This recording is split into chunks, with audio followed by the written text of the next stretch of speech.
میرے بھائیوں، رمضان المبارک کے روزوں کو باقی تمام عبادات پر، چاہے وہ حج ہو، نماز ہو، زکوٰۃ ہو اور جتنے فرائض ہیں، ان پر اس اعتبار سے رمضان المبارک کے روزوں کو فوقیت حاصل ہے کہ پورے قرآن حکیم میں باقی جتنی بھی عبادات ہیں ان کی ڈیٹیل سکیٹرڈ فارم میں ہے، بکھری ہوئی حالت میں. یعنی اگر میں کہوں کہ حج کے ٹاپک پہ آیات کہاں ہیں، وہ سورۃ البقرہ میں بھی ہیں، سورہ آل عمران میں بھی ہیں، سورۃ الحج کے اندر بھی ہیں. نماز کے ٹاپک میں تو کئی ایک صورتوں میں یہ ایشو ڈسکس ہوا ہے. اسی طریقے سے زکوٰۃ بھی سینکڑوں جگہ پہ ڈسکس ہوئی ہے. لیکن رمضان المبارک کو یہ فوقیت حاصل ہے کہ رمضان المبارک کا جو ٹاپک ہے پورے قرآن میں صرف ایک ہی جگہ پہ ڈسکس ہوا ہے پورے قرآن میں، اور وہ سورۃ البقرہ کا رکوع نمبر ہے 23. 6 آیات میں آیت نمبر 183 سے لے کر 188 تک. سورۃ البقرہ آیت نمبر 183 سے 188 تک جو آپ نے قرآن حکیم میں کھول رکھی ہے، اس میں رمضان المبارک کے ٹاپک کو ڈسکس کیا گیا ہے.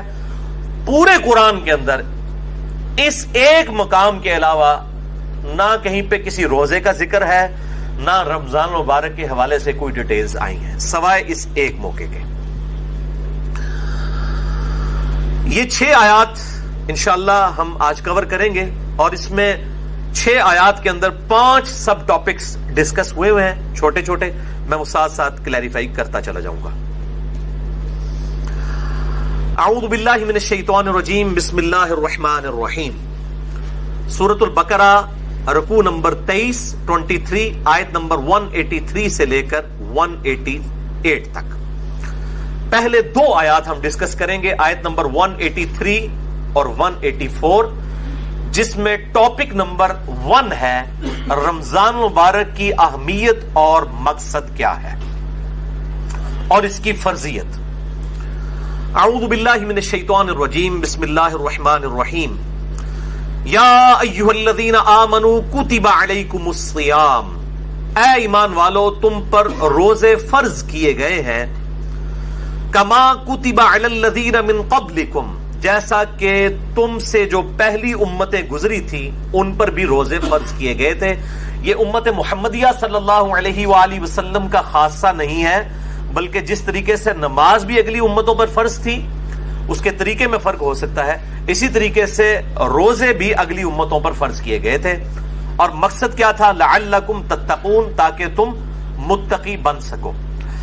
تقوی کا جو روٹ ورڈ ہے عربی میں وہ ہے وقا. وقا کہتے ہیں عربی میں بچنے کو. یعنی جس شخص کو یہ یقین ہو کہ کسی ہستی نے میری مرضی کے بغیر مجھے پیدا کیا ہے اور وہ میرے ساتھ کچھ بھی کرنے پر قادر ہے، اس کے خوف کی وجہ سے، اس کے ڈر کی وجہ سے گناہوں سے بچنا اور فرائض پر استقامت اختیار کرنا، یہ ہے تقوی. اب وہ گناہ حقوق العباد سے ریلیٹڈ بھی ہو سکتے ہیں اور حقوق اللہ سے ریلیٹڈ بھی ہو سکتے ہیں، اور فرائض بھی حقوق العباد سے ریلیٹڈ بھی ہو سکتے ہیں اور حقوق اللہ سے ریلیٹڈ بھی ہو سکتے ہیں.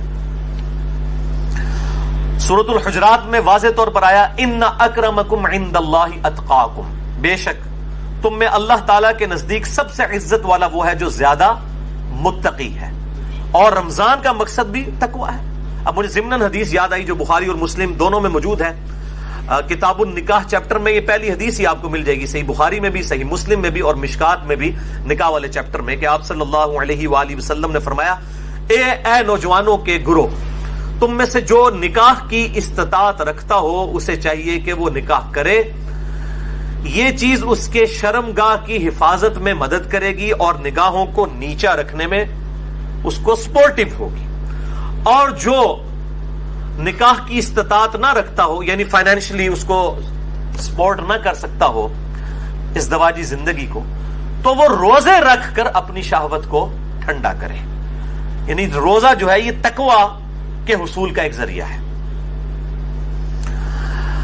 ایام معدودات، گنتی کے چند دن ہیں، یہ رمضان کا جو مہینہ ہے اور روزے ہیں. فمن کان منکم مریضا، پس جو کوئی تم میں مریض ہو، اس میں بھی ایکسیپشن دے دی کہ اگر مریض ہو، او علی سفر، یا وہ سفر میں ہو، فعدۃ من ایام اخر، تو وہ اپنی گنتی کو باقی دنوں میں پورا کر سکتا ہے. اب وہ سفر چاہے آرام دہ ہو یا غیر آرام دہ ہو، اس سے کوئی سروکار نہیں ہے. سفر میں وہ روزہ چھوڑ سکتا ہے، لیکن باقی دنوں میں گنتی پوری کرنی ہوگی. باقی اس کی ڈیٹیلز انشاءاللہ فقہی احکام و مسائل ہم اگلی نشست میں ڈسکس کریں گے.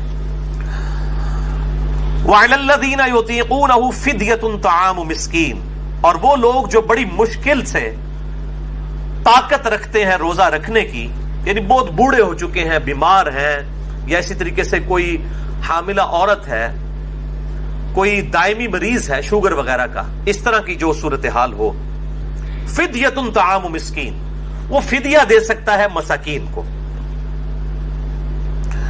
فمن تطوع خیرا فہو خیر لہ، اور جو کوئی اس سے بھی زیادہ اللہ کی راہ میں خرچ کرنا چاہے، یعنی ویسے تو ایک روزے کے بدلے ایک مسکین کو ایک وقت کا کھانا ہے، اگر کچھ زیادہ مساکین کو کھلانا چاہتا ہے، جتنا گڑ پاؤ گے اتنا ہی میٹھا ہوئے گا، تو اس کے لیے اتنا ہی بہتر ہے.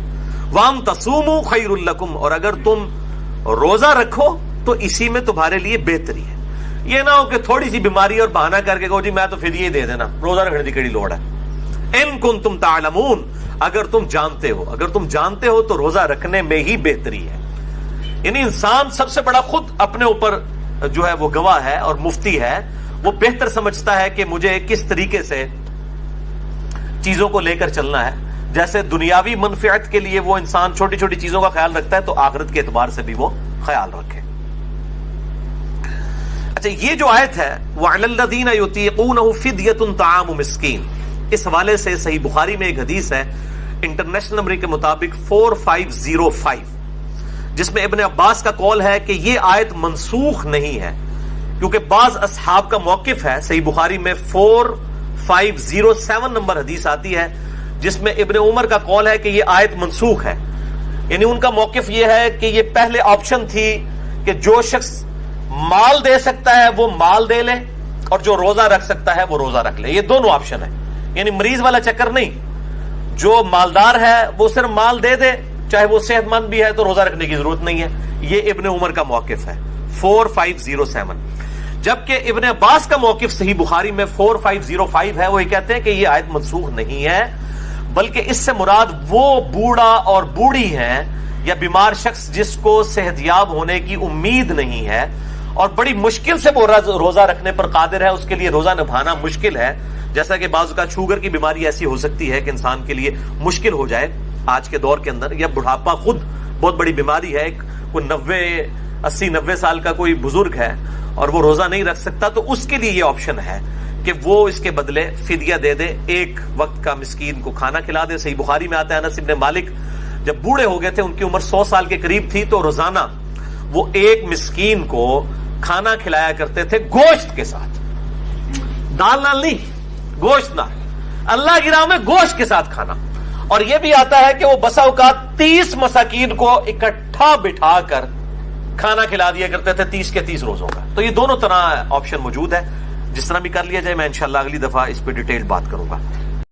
ہمارا چینل سبسکرائب کرنا اور نوٹیفیکیشن بیل آن کرنا نہ بھولیے گا تاکہ ہمارا رابطہ برقرار رہے.